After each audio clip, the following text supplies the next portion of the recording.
Friday মানেই ঘুরে বেড়ানো। শুক্রবার দিন বাচ্চাদেরকে নিয়ে আমরা বের হই। আজকে আমরা বেরোচ্ছি। অলরেডি ছোট ছেলে ওর বাবার সাথে পার্কিং এ চলে গেছে। আমি বড়টার জন্য অপেক্ষা করছি। তো এটা আমার খুব পছন্দের একটা কানের দুল। তো আমি এই কানের দুলটা পরবো আজকে। কানের দুলটা পরেছি। তন্ময় তাড়াতাড়ি করো।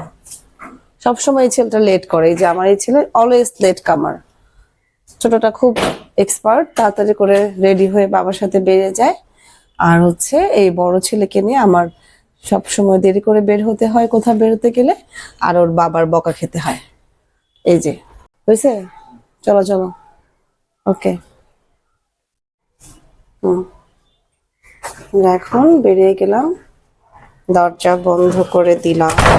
রুমের সামনের একটা চমৎকার পেন্টিং, আমি অনেক কষ্ট করে নিজেই এটা করেছি।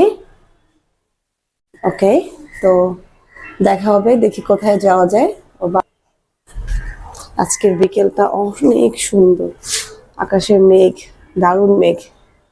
300 ফিটের দিকে এই আকাশটা অনেক ভালো লাগে। ব্যাপারটা আমি তো জানতাম। আজকের আকাশটা অনেক সুন্দর, তাই না? দারুণ। বিকেলটাও খুব সুন্দর হবে নিশ্চয়ই, যেখানে যাব খুব ভালো লাগবে। আমরা অলরেডি আমাদের পার্কিং এ চলে এসেছি। টোটোলা যাব খুব দ্রুতই, দেখা হবে। ছোট ছেলে আর ওর বাবা চলে আসছে আমাদের অনেক আগেই। আমি আর তন্ময় চলে আসছি। তুমি কি পিছনে আমার বাবার সাথে? এখন সান নাই, সানগ্লাস লাগবে না। তুমি কি বাবার সাথে বসবা না পিছনে বসবা? যাও, গো। খোলো। ওকে। আজ আমাদের গন্তব্য ঢাকার 300 ফিট।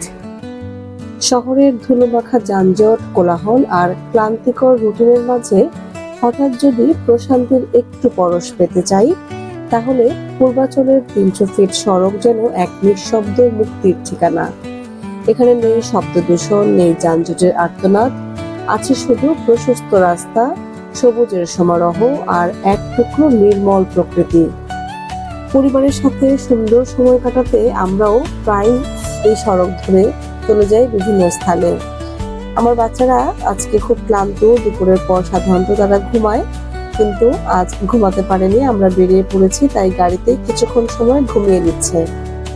300 ফিটের এই সড়কে সবচেয়ে ভালো লাগা যে দিকটি, সেটা হলো বিস্তৃত নীল আকাশ, যা মুগ্ধ করবে যে কাউ। শহরে যেখানে আকাশ থাকে বিলবোর্ডে ঢাকা ভবন আর কংক্রিটের দেয়ালে, সেখানে এই সড়ক যেন মুক্ত আকাশের নিচে নিঃশ্বাস নেওয়ার একটি সুযোগ। ছুটির দিনগুলোতে এই সড়কে গাড়ির চাপ থাকে একটু বেশি, বাইকারদের দৌড়ত্ব যেন অনেক বেশি।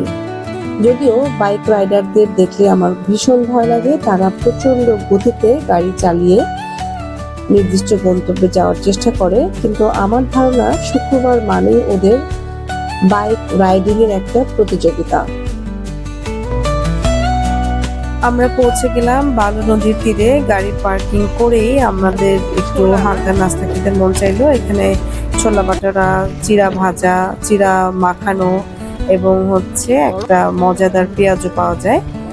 তারপরে ডাব দেখলাম, ডাবের দাম অনেক বেশি, 180 ও 150 করে প্রতি পিস ডাব। সড়কের কোলাহল পেছনে ফেলে পা রাখলাম বালু নদীর ধারে। নদী তখন নিঃশব্দ, ধীর, হালকা বাতাস গায়ে এসে লাগছে, আর নদীর ওপারে আকাশের কোণে ধীরে ধীরে নামছে সূর্য। পানির উপর লাল আভা পড়ে নদীটাকে রাঙিয়ে তুলেছে এক অনির্বচনীয় সৌন্দর্যে। সূর্যের প্রতিচ্ছবি নদীর ঢেউয়ের সঙ্গে খেলছে। মনে হলো যেন কোনো শিল্পী আকাশ আর জলের ক্যানভাসে তুলির টানে এক অপার রং ছড়িয়ে দিচ্ছে।